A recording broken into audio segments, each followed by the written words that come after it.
Doctor, you touched upon a very, very interesting topic that I actually hadn't thought of, which is premature menopause. I thought about perimenopause, menopause, postmenopause, but what about premature menopause? Tell our audience something about that, So, please. premature menopause is menopause before the age of 40. It could happen because it could be naturally before 40. And we've seen the mother's age of menopause playing a very crucial role. So, if someone's mother menopause, let's say at 36, then that's a big red flag to look into, your own age at menopause, because the age at menopause will signify many things. Firstly, it will signify your end of fertility. So if I menopaused early, let's say at the age of 36, then it would be important for me to have my radar a little, on red alert to look for symptoms early in my daughter, nudge her to consider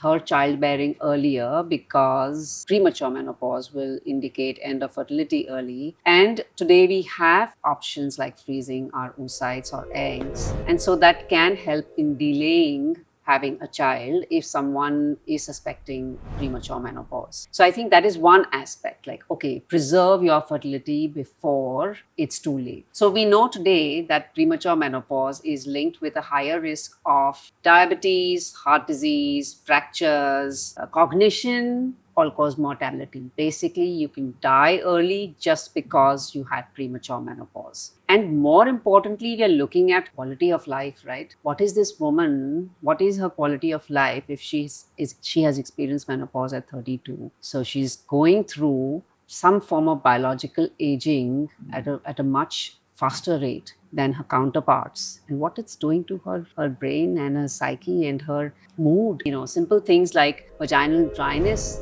and how is she coping with just plain simple intercourse with her partner or her husband. And so it plays a role in everything: mental, physical, emotional being. And I think the message is really clear for women who undergo premature menopause: nudge your physicians for hormone therapy, because it is the cleanest indication to be on hormone therapy. There is very little debate about it.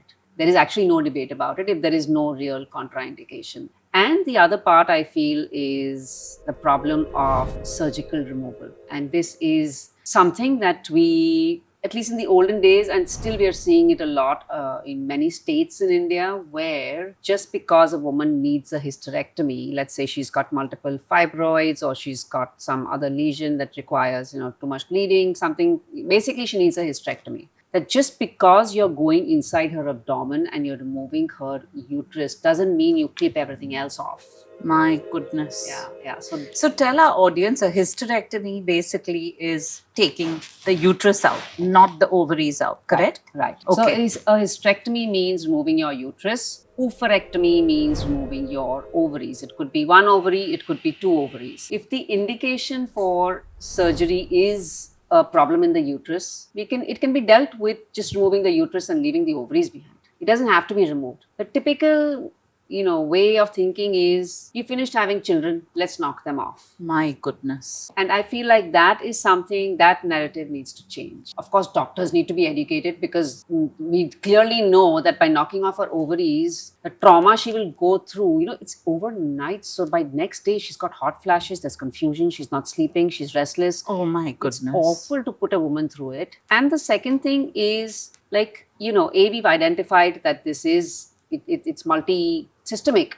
That's most important. It's not just for having children, but also educating women about it. Because if someone is going to remove your uterus, question your doctor, why are you going to remove my ovaries? And even if one is, let's say, 44, 45, 46, and they're regularly menstruating otherwise, or their ovaries look normal, if we just let them be and let them do their thing, it may mean 1 year, 2 years, 3 years more of ovarian function, which means I'm protected for that much more time. Take it. Yes.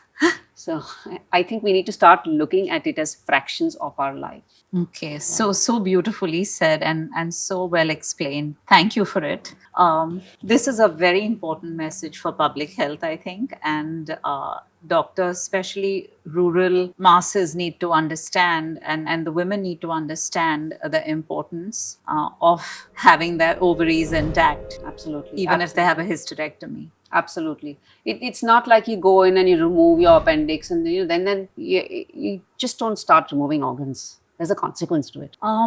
You have covered premature menopause, and we've covered the menopause. Tell us briefly about post-menopause, because we are going to dive in at some point on a longer segment on post-menopause. But just tell us a little bit about, menopause to post-menopause. So post-menopause is the rest of our lives. After that, 12 months after your final menstrual period, there is a phase where we will be, and that entire period, it could be 10 years, 20 years, 30 years, 40 years, 50 years, it could be a large chunk of our lives till we die, is post-menopause. And the way I look at it is getting further and further away from that estrogen train. And so further and further away, the further we go, the more deprived our organs are of that estrogen, progesterone, and slowly testosterone. So the organs are undergoing two things now. They're undergoing biological aging,